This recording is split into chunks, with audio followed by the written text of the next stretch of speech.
சேமியா உப்புமா எப்படி செய்யுதுன்னு பாக்கலாமா? அதுக்கு வானல்ல 2ல இருந்து 3 டீஸ்பூன் அளவுக்கு தேங்காய் எண்ணெய் சேர்த்துக்கலாம். எண்ணெய் நல்லா காஞ்சதும் அதுல 1 ஸ்பூன் கடுகு, 2 ஸ்பூன் கடலைப்பருப்பு, உளுந்த பருப்பு, கூடவே கொஞ்சம் பெருங்காயத்தூள் சேர்த்து நல்லா வதக்கிக்கலாம்.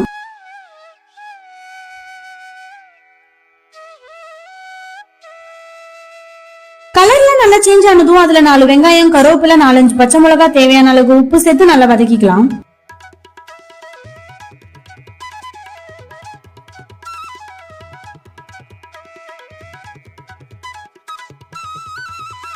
வெங்காயம் நல்லா கலர் சேஞ்ச் ஆனதும் அதுல 1 பாக்கெட் சேமியாக்கு 1/2 லிட்டர் அளவுக்கு தண்ணி சேர்த்துக்கலாம். கப் மெஷர்மெண்ட்னா 4 கப் அளவு சேமியாக்கு 3 கப் அளவு தண்ணி சேர்த்து நல்லா கொதிக்க விடலாம். தண்ணி நல்லா கொதிச்சு வந்ததும் அதுல சேமியாவை சேர்த்து நல்லா மிக்ஸ் கொடுத்துட்டு உப்பெல்லாம் செக் பண்ணிட்டு 5 நிமிஷத்துக்கு மூடி வச்சு பாருங்க.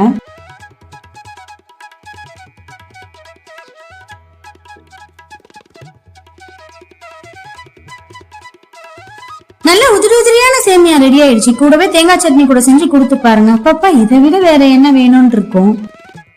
Thank you for watching. Bye.